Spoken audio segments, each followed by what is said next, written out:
नमस्कार, ये आकाशवाणी शिमला है। अब आप प्रभा शर्मा से प्रादेशिक समाचार सुनिए। आज के मुख्य समाचार। प्रधानमंत्री नरेंद्र मोदी ने कहा, किसानों के हितों से कोई समझौता नहीं करेगा भारत। उद्योग मंत्री हर्षवर्धन चौहान ने कहा, हस्तशिल्प व हथकरघा व्यवसाय से जुड़े लोगों के उत्पादों को बिक्री का मंच प्रदान कर रही राज्य सरकार। प्रदेश उच्च न्यायालय के मुख्य न्यायाधीश न्यायमूर्ति संधावालिया ने प्रदेश के जिला सैनिक बोर्डों में स्थापित विधिक सेवा क्लिनिकों का किया शुभारंभ। भारतीय जनता पार्टी प्रदेश में 10 से 15 अगस्त तक चलाएगी हर घर तिरंगा यात्रा अभियान। और प्रदेश के कई भागों में बारिश का दौर थमने से लोगों को मिली राहत। मौसम विभाग ने आगामी 24 घंटों में 6 जिलों में बारिश का येलो अलर्ट किया जारी। अब समाचार विस्तार से। प्रधानमंत्री नरेंद्र मोदी ने कहा है कि सरकार किसानों की आय बढ़ाने और खेती पर खर्च कम करने के लिए निरंतर प्रयास कर रही है।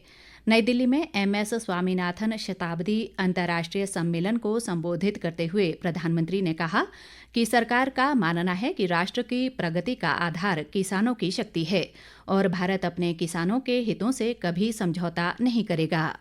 हमारे लिए अपने किसानों का हित सर्वोच्च प्राथमिकता है। भारत अपने किसानों के, पशुपालकों के और मछुआरे भाई बहनों के हितों के साथ कभी भी समझौता नहीं करेगा। और मैं जानता हूं व्यक्तिगत रूप से मुझे बहुत बड़ी कीमत चुकानी पड़ेगी, लेकिन मैं इसके लिए तैयार हूं। उन्होंने कहा कि प्रधानमंत्री किसान सम्मान निधि ने प्रत्यक्ष वित्तीय सहायता के माध्यम से छोटे किसानों को सशक्त बनाया है, जबकि प्रधानमंत्री फसल बीमा योजना से किसानों को खेती से संबंधित जोखिमों से सुरक्षा मिली है। उन्होंने कहा कि सहकारिता और स्वयं सहायता समूहों को दी जा रही वित्तीय मदद से ग्रामीण अर्थव्यवस्था को नई गति मिली है। बीते वर्षों में जो नीतियां बनी उनमें सिर्फ मदद नहीं थी, किसानों में भरोसा बढ़ाने का प्रयास भी था। PM किसान सम्मान निधि से मिलने वाली सीधी सहायता ने छोटे किसानों को आत्मबल दिया है।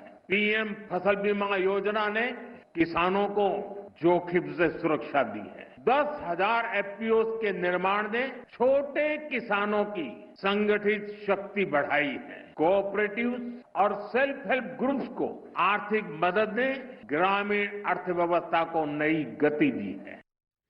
प्रधानमंत्री ने कहा कि पिछले 10 वर्षों में हथकरघा क्षेत्र को देश भर में एक नई पहचान और मजबूती मिली है। पिछले 10 सालों में हैंडलूम सेक्टर को देश भर में नई पहचान और ताकत मिली है। मैं आप सभी को हैंडलूम सेक्टर से जुड़े लोगों को राष्ट्रीय हथकरघा दिवस की बधाई देता हूं। देश भर में आज भारत की समृद्ध हथकरघा विरासत को संरक्षित करने के लिए 11वां राष्ट्रीय हथकरघा दिवस मनाया गया। 7 अगस्त 1905 को शुरू हुए ऐतिहासिक स्वदेशी आंदोलन की भावना को आगे बढ़ाने के लिए ये दिवस मनाया जाता है। राष्ट्रीय हथकरघा दिवस पर आज शिमला के गेयटी थिएटर में हस्तशिल्प वस्तुओं की प्रदर्शनी व बिक्री और परिधानिका फैशन शो का आयोजन किया गया। कार्यक्रम का शुभारंभ उद्योग मंत्री हर्षवर्धन चौहान ने किया। इस अवसर पर उन्होंने कहा कि राज्य सरकार ग्रामीण क्षेत्रों में हस्तशिल्प और हथकरघा के कार्यों से जुड़े लोगों के उत्पादों को बिक्री के लिए मंच प्रदान कर रही है, ताकि इस कार्य से जुड़े लोगों को प्रोत्साहन मिल सके। सरकार की प्राथमिकता है जो हमारा लोकल हैंडीक्राफ्ट है, हैंडलूम्स है, इनका हम प्रचार और प्रसार करें। और छोटे स्तर पे जो सेल्फ हेल्प ग्रुप्स हैं या हमारे हैंडीक्राफ्ट और हैंडलूम के काम करने वाले जो लोग हैं जो ग्रामीण क्षेत्र में है, उनको हम प्लेटफॉर्म दें, उनको मार्केटिंग का मौका दें। हम दिल्ली में और बड़े बड़े शहरों में भी इनको जो है स्टॉल्स के रूप में इनको मार्केट प्रोवाइड करते हैं, ताकि हमारे जो प्रोडक्ट्स हैं, चाहे हमारे हैंडीक्राफ्ट्स हैं, हमारे हैंडलूम्स हैं, हमारे जो पहनावा है, पोशाक है, उसका प्रचार और प्रसार पूरे हिमाचल प्रदेश और पूरे हिंदुस्तान में हो। उधर बुनकर सेवा केंद्र कुल्लू द्वारा एक कार्यक्रम का आयोजन किया गया, जिसमें उपायुक्त तोरुल एस रवीश ने बतौर मुख्य अतिथि शिरकत की। उन्होंने कहा कि कुल्लू जिला से बड़ी संख्या में लोग हथकरघा व्यवसाय से जुड़े हैं और यहाँ की बुनाई की पारंपरिक शैली को देश सहित विदेशों में भी सराहना मिली है। उप मुख्यमंत्री मुकेश अग्निहोत्री ने आज ऊना जिले में हाल ही में भारी वर्षा के कारण क्षतिग्रस्त हुए पंडोगा पुल का निरीक्षण किया। इस दौरान उन्होंने संबंधित अधिकारियों के साथ स्थल का जायजा लिया और मुरम्मत कार्य की प्रगति की जानकारी प्राप्त की। उप मुख्यमंत्री ने अधिकारियों को निर्देश दिए कि पुल के मुरम्मत कार्य को त्वरित गति और उच्च गुणवत्ता के साथ युद्ध स्तर पर पूर्ण किया जाए। उन्होंने कहा कि ये पुल क्षेत्र की प्रमुख जीवन रेखा है और इसके संचालन में किसी प्रकार का विलंब स्वीकार्य नहीं होगा। ताज़ा समाचारों के लिए आप हमारे Facebook page all India radio news Shimla, x handle @AIR News_शिमला और YouTube channel AIR Shimla news पर लॉगिन कर सकते हैं। शेष समाचार इस अंतराल के बाद। आंधी, तूफान या वर्षा के दौरान बिजली गिरना बहुत ही आम बात होती है। ये आकाशीय विद्युत के प्रवाह से उत्पन्न होती है और ऐसी अवस्था में सावधानी बरतना बहुत जरूरी है। बिजली गिरने का आभास होते ही तुरंत घर के बिजली के उपकरणों का कनेक्शन काट दें। ऐसे समय में सचेत रहें। बादल की तेज गर्जन के समय यदि आप कहीं बाहर हों तो ऐसे में खंबे, दीवारों, पेड़ों, टॉवरों आदि से दूर रहें। और संभव हो तो किसी छत की आड़ लें और तुरंत ही जमीन की ओर झुके और घुटनों व हाथों के सहारे किसी सुरक्षित स्थान पर पहुँचे। साथ ही बिजली गिरने के दौरान आप घर के अंदर हैं तो ऐसे में पानी से दूर रहें। नहाना धोना आदि घातक हो सकता है। हिमाचल प्रदेश राज्य आपदा प्रबंधन प्राधिकरण द्वारा सूचना जनहित में जारी।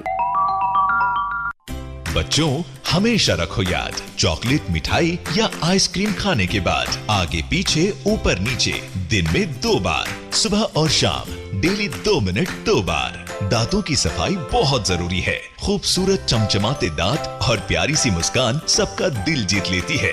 डेली 2 बार ब्रश करने से आपके दांत स्वस्थ रहते हैं और मुंह में बीमारी फैलने वाले जर्म्स और बैक्टीरिया भी मर जाते हैं। National health mission Himachal Pradesh द्वारा जनहित में जारी। प्रादेशिक समाचार बुलेटिन में आपका फिर स्वागत है। बाकी समाचारों में राष्ट्रीय विधिक सेवा प्राधिकरण द्वारा नालसा वीर परिवार सहायता योजना 2025 की शुरुआत की गई है। इस योजना के तहत प्राधिकरण ने प्रदेश के सभी जिला सैनिक बोर्डों में विधिक सेवा क्लिनिक स्थापित किए हैं। प्रदेश उच्च न्यायालय के मुख्य न्यायाधीश व राज्य विधिक सेवा प्राधिकरण के मुख्य संरक्षक न्यायमूर्ति गुरमीत सिंह संधावालिया ने आज इन क्लिनिकों का उद्घाटन किया। इस अवसर पर उन्होंने समावेशी न्याय प्रणाली के महत्व को रेखांकित करते हुए कहा कि इस प्रणाली को रक्षा कर्मियों, उनकी विधवाओं और आश्रितों तक प्रभावी रूप से पहुंचाना जरूरी है।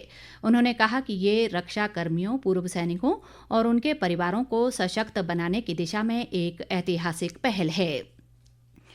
केंद्रीय स्वास्थ्य राज्य मंत्री अनुप्रिया पटेल ने कहा है कि NHM के तहत हिमाचल प्रदेश में 108 और 102 एम्बुलेंस सेवाएं शुरू की गई हैं।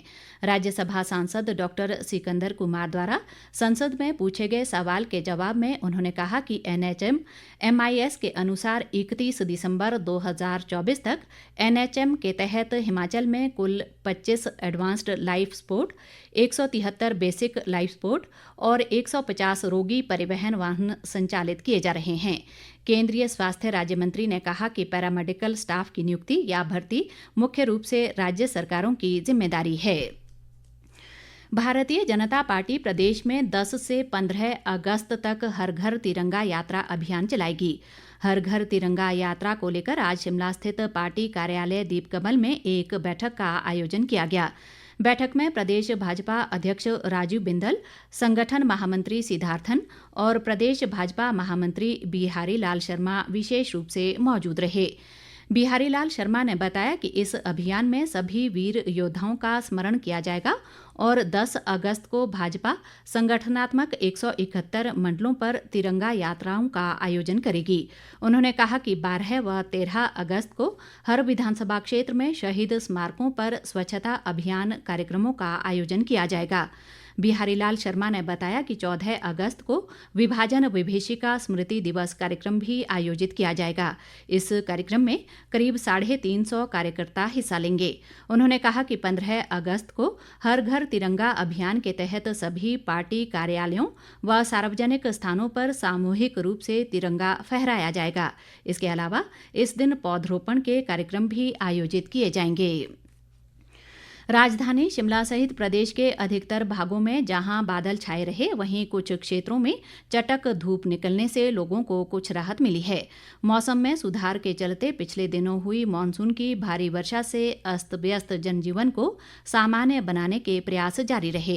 प्रदेश में भारी बारिश से हुई भूस्खलन जैसी घटनाओं से अभी तक प्रदेश में 2 राष्ट्रीय उच्च मार्गों सहित 452 सड़कें अभी भी यातायात के लिए बंद हैं, जबकि 861 बिजली ट्रांसफार्मर और 244 पेयजल योजनाएं ठप पड़ी हैं। राज्य में वर्षा जनित घटनाओं में अब तक 202 लोगों की मौत हो चुकी है, जबकि 37 लोग अभी भी लापता हैं। मौसम विज्ञान केंद्र शिमला ने अगले 24 घंटों के दौरान राज्य के शिमला, ऊना, बिलासपुर, कांगड़ा, सोलन और सिरमौर जिलों में बारिश का येलो अलर्ट जारी किया है। अंत में मुख्य समाचार एक बार फिर। प्रधानमंत्री नरेंद्र मोदी ने कहा, किसानों के हितों से कोई समझौता नहीं करेगा भारत। उद्योग मंत्री हर्षवर्धन चौहान ने कहा, हस्तशिल्प व हथकरघा व्यवसाय से जुड़े लोगों के उत्पादों को बिक्री का मंच प्रदान कर रही राज्य सरकार। प्रदेश उच्च न्यायालय के मुख्य न्यायाधीश न्यायमूर्ति संध्या वालिया ने प्रदेश के जिला सैनिक बोर्डों में स्थापित विधिक सेवा क्लिनिकों का किया शुभारंभ। भारतीय जनता पार्टी प्रदेश में 10 से 15 अगस्त तक चलाएगी हर घर तिरंगा यात्रा अभियान।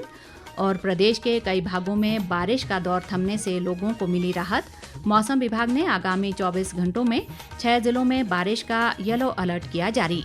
इसी के साथ ये समाचार बुलेटिन समाप्त हुआ। हमारा अगला बुलेटिन आप सुन सकते हैं कल सुबह 9:20 पर। नमस्कार।